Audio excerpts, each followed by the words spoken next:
Hello and welcome to this edition of Rinkside Digest. I'm your host Kirk Day, along with my co-host Nick Miller. And today we're going to go over the games that occurred yesterday, April 21st. They were all Game 3s. Gotta say, there's a few good games during that day. There's a lot of big games as well. Some big games from teams that may have lost last game. We've also got a bit of controversy to go over at the end of the video, so make sure to stick around for that. But before we get into this video, make sure to subscribe if you want to see more content from us, because the playoffs are well underway. It's very exciting so far. And we're going to have a lot more content coming all throughout the playoffs and all right until the Stanley Cup Finals, and then immediately after as well with the free draft and everything. It's going to be very exciting. So if you want to see it, make sure to subscribe. And without any further ado, we're going to go into our first game of the night, which was the Hurricanes versus the Islanders. Now, this was a very, very big game for the New York Islanders. They win this one 5-1. And now the Canes are still leading the series 2-1, but the Islanders getting a game in the series to come back and have another game at home, very, very crucial win. Like I said, much needed win at home. It was 4 goals in 2 minutes and 19 seconds, and it was the fastest 4 goals in playoff history, which is kind of crazy. And this was pretty much all at the end of the game after a tied game. So I think it was a huge momentum boost for the Islanders as well. And hopefully they'll be able to carry this momentum over into their next few games, because they're definitely going to need it against the Hurricanes lineup. That is depleted due to injury here and there. But if they can get on this momentum and get on their horse and come out of this series as a win, I mean, I think it's a very, very good chance that the Islanders could have a great series next against the Rangers or the Devils if they're putting the Carolina Hurricanes in this kind of trouble in this game. So I think that could be very interesting to see what happens if they do come out of this series. What do you think, Nick? I just gotta say, I think the Islanders. I think the Islanders won this game. Like, they deserve to win the game, but at the same time, I think that the final score doesn't tell the full story of the game.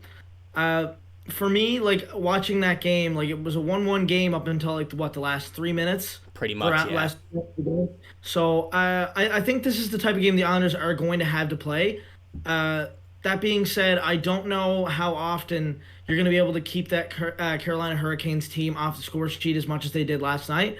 But yeah, definitely a good win for the Islanders. A little bit of home ice advantage in there. We know they got a rocket house there in the Coliseum, so it was nice to see the Islanders get back in the series a little bit and not have be strangleholded, we'll say. Yeah, I do agree. And it was actually, like, for the rest of the game, it was pretty boring, I got to say, up until about the last few minutes of the third period.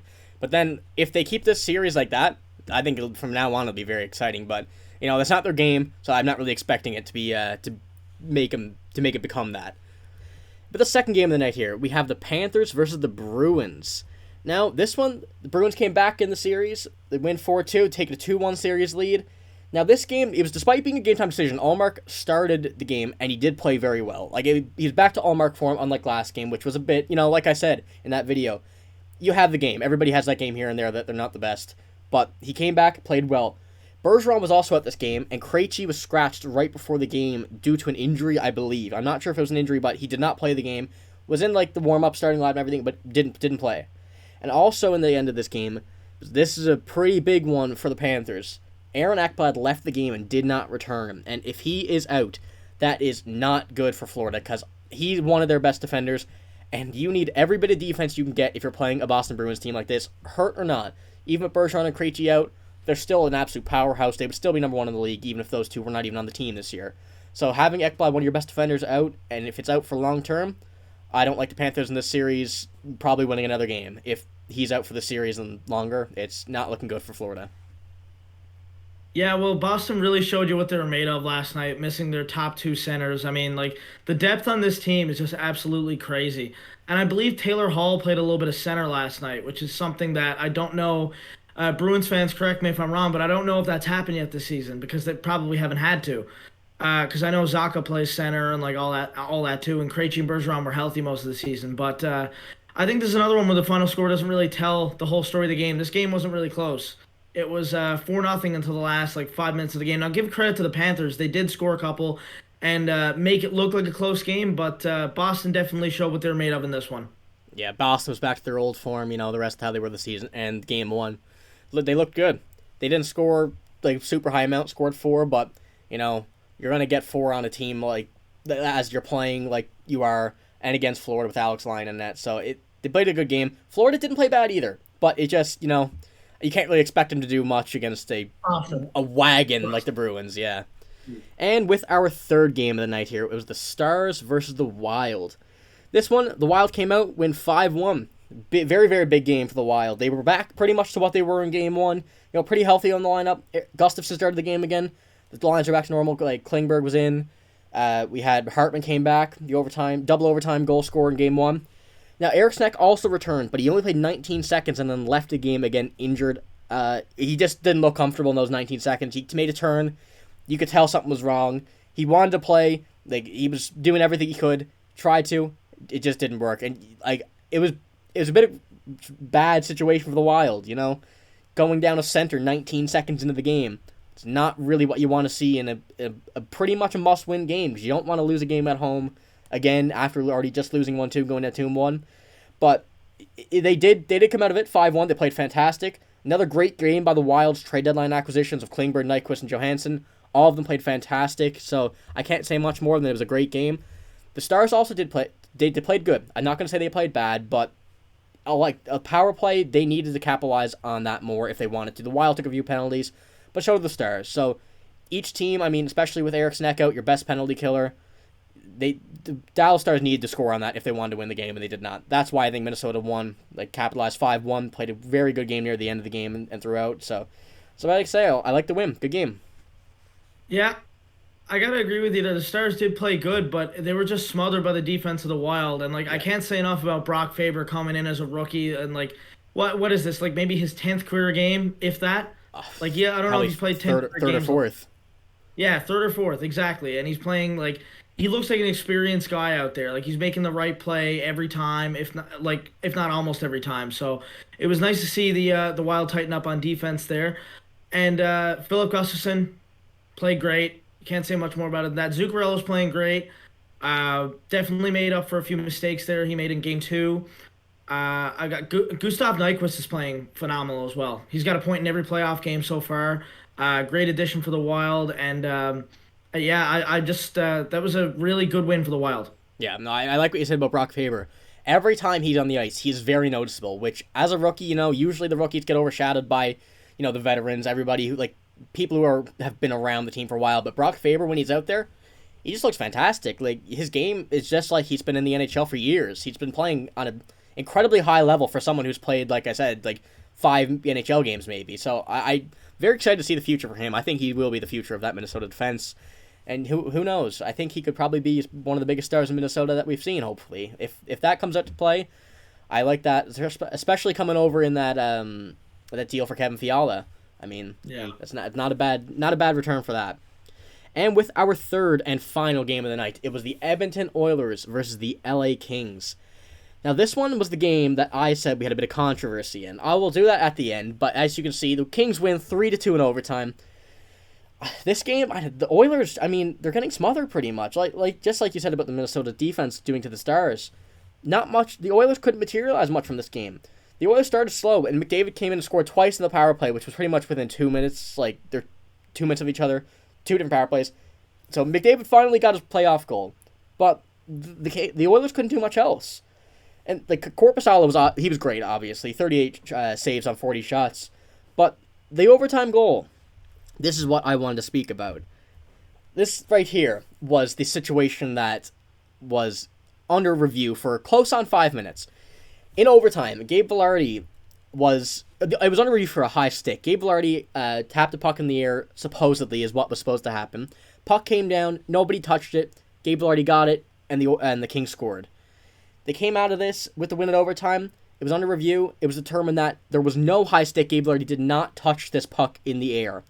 And at first, when I seen it, I was thinking that, yes, it looked like he did touch the puck, but I wasn't positive.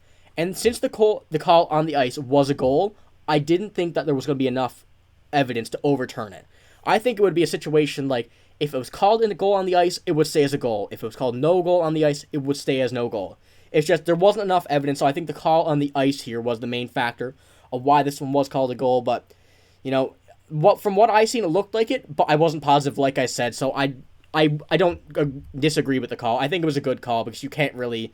There was just no way of telling unless you had a perfect line, like if you were somewhere behind the net or a camera down in the corner, So I'm not going to complain with it. Don't really bother me, nothing like that. I think it was as much as you can do. So, Nick, what do you think about this game, and what do you think about that call as well?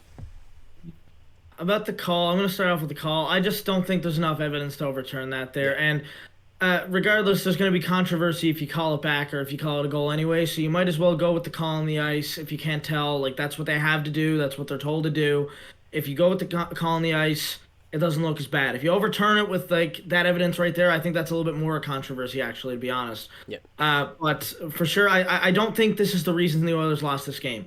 To be honest with you, it was honestly that stupid penalty by Leon Draisaitl that I for really think sure. did it. I don't know what Leon Draisaitl is doing there. Why you just take the lead in that game? What makes you feel the need to go up to Drew Doughty and do that? Like you got your like I understand he wanted to say something to Doughty because he hit his star player like McDavid, but on that play, I think also McDavid might be hurt, so that's something to look at. He was definitely feeling that. We noticed that coming up the ice there. He wasn't moving like McDavid can. He didn't really look like himself. But then again, he scored right after it. But anyway, with the Draisaitl penalty, like I get you're trying to have a little bit of gamesmanship, but at the same time, pick your spots. You do that in a 5-1 or 6-1 game if you really want to get under the guy's skin. It's an unsportsmanlike thing to do. But if you want to have a little bit of gamesmanship in the playoffs, I understand it. If you're winning the game 6-1, if you're up 2-1 in a playoff game where you know the other team is not going to really allow you to do much else on the offensive side of things, why are you taking that penalty? An absolutely brutal play by Leon Draisaitl, and I think that's the reason the Oilers lost this game. It 100% is because it wouldn't have been in overtime if that didn't happen. Yeah. If he didn't take that penalty, the Kings came back, scored in the power play, let up a goal. Yeah, like players like Draisaitl should not be taking those penalties. That should be reserved for people like the Matt Martins, the Zach Cassians, if at all. Like even if they did it, it don't matter who did it in this situation. It's a terrible penalty to take. And we were watching the game, and we knew that as soon as Draisaitl took that penalty, there was going to be a power play goal from the Kings on this, and it was just a terrible play by him. I think And that you're. Go that's ahead. not to say that the Kings wouldn't have tied it late in the game if they pulled the goalie or something like Yeah, that. They probably could have tied it anyway. But you gave him the opportunity. yeah, Like you gave him like you can't just give a team a power play. Like that's one of the stupidest things you can do. Like Leon Draisaitl's got to get his emotions under control, and he's also complaining about the referees, which is like I'm a fan of a Canadian team, but the Canadian teams always complain about it. They never shut up about the referees. So I know my fan base is probably like the Canadians are probably some of the worst for it in hockey, but you just gotta shut up because you're gonna make the referees want to call penalties against you more. It sucks, but that's the way they do it. Like if they're getting irritated by you, you're just making the spotlight go on them more and making them want to become more part of the game, which should never be. But it's been happening in sports, like John Cooper said the other night. For 100 years in the game, it's been happening. So you just gotta keep your mouth shut and play the game. yeah. The stupid penalty resulted in the goal. Not saying that goal changed the game. It definitely changed the course of the game, but not saying that was a certain win for the Oilers. Yeah, but I completely agree. Stupid penalty. That's pretty much all I can say about that. And that is all we have for this video, guys. That's all we have for the news. Just before we finish this one off, I'm going to say the games we have today, starting now in about an hour and a half. The Golden Knights versus the Jets, Leafs versus Lightning, Devils and Rangers, and the Avalanche versus the Kraken. So I'm expecting some good games again tonight. Leafs, Golden Knights, Devils, Rangers. Hopefully the Devils can get a game out of this one. Jets going to the whiteout in Winnipeg. It's going to be very exciting to watch. That one's the first game of the day. Comes on, but yeah, like I said, about an hour and a half, 2 hours. And the Avalanche versus the Kraken. See if the Kraken can come back and tie this series up. Take the series lead, sorry. But it's going to be very exciting games tonight. So that's all we have for this video. If you like the video, make sure to like it. If you want to see more from us, like I said at the beginning of the video, make sure to subscribe. And thank you for watching.